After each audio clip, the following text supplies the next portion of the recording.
Ggumi, have you read this article that one gene can affect two different disorders? What? No, I haven't read it. So, a mutation in one gene can affect two or more different disorders, which show different diagnostic symptoms. Do you know what it is called? Oh, no, I think I know it. I heard about it from biology class. It's called Pleiotropy. Oh, wow. Someone paid attention to the class very well, apparently. I did, especially after I learned about the importance of genetics from you. I started paying more attention. Then, can you explain about this to me? You are a teacher today. Of course. First of all, sit properly and take out your notebook. Okay, teacher. Okay, so pleiotropy happens when one gene can cause different effects in different parts of your body. So if that gene has a mutation that causes a disease, that might result in there being several different symptoms in that disease. That sounds pretty simple. But why would the same gene have different effects? Well, that part is not so simple. Oh no. No. So in reality, if you look at it at a molecular scale, the gene is doing the same thing. However, different cells in different parts of your body are very different from one another. So the effect will be different. For example, let's look at calcium channels. This is CAV 1.2, which allows calcium to flow from outside of the cell to the inside of the cell. Why do you think we need this kind of gene normally?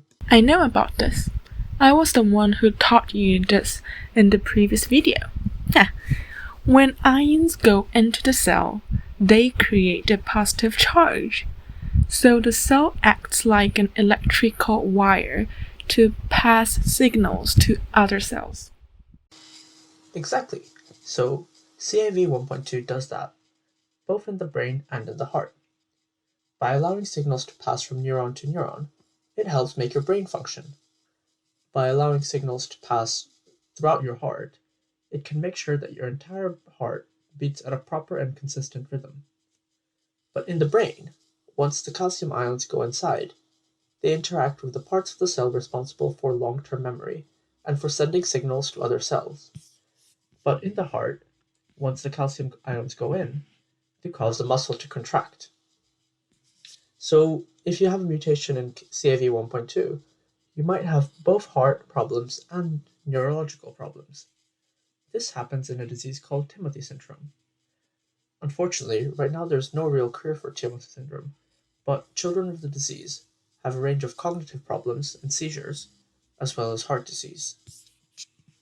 I see. So it's called pleiotropy because you are having different effects in your body from the same mutation. Yes, heart cells and brain cells are built very differently and contain different molecules. Because the effect of the gene changes based on the different molecules in different cell types, we call this type of pleiotropy genetic pleiotropy. Oh, wait. Are there different types? Yeah, but they're not too different.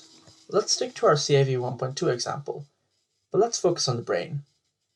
CAV 1.2 is actually associated with lots of different psychiatric disorders. In fact, there is a single mutation in this gene that has been associated with 5 different disorders: ADHD, autism spectrum disorders, major depressive disorders, schizophrenia, and bipolar disorder. Wait a second. How can one disease cause different disorders?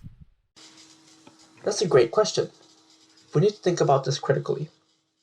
When we diagnose people with a psychiatric disease, doctors usually use a manual such as the DSM-5 or ICD-9. However, these diagnostic manuals usually focus on the symptoms that the patient has rather than the biological risk factors.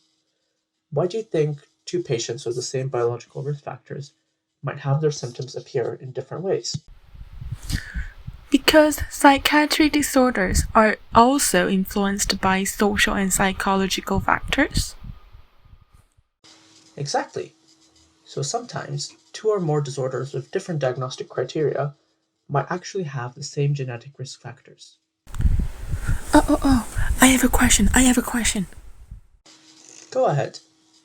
So, even though people are diagnosed with different psychiatric disorders, they might be able to get better with the same medicine.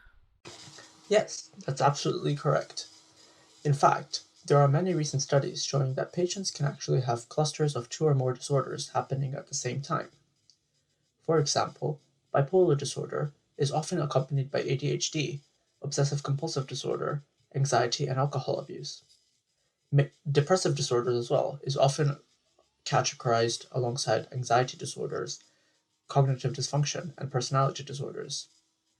Moreover, patients with anorexia nervosa often show body dysmorphic disorder, obsessive-compulsive disorders, depression, and personality disorders.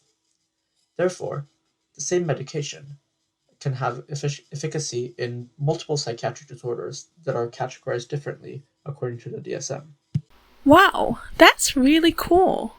So, by knowing pleiotropy, we would know comorbidity of psychiatric disorders, so we can biologically help people by targeting the gene. Also, as it runs in family, we can also prevent inheritance. That's really cool.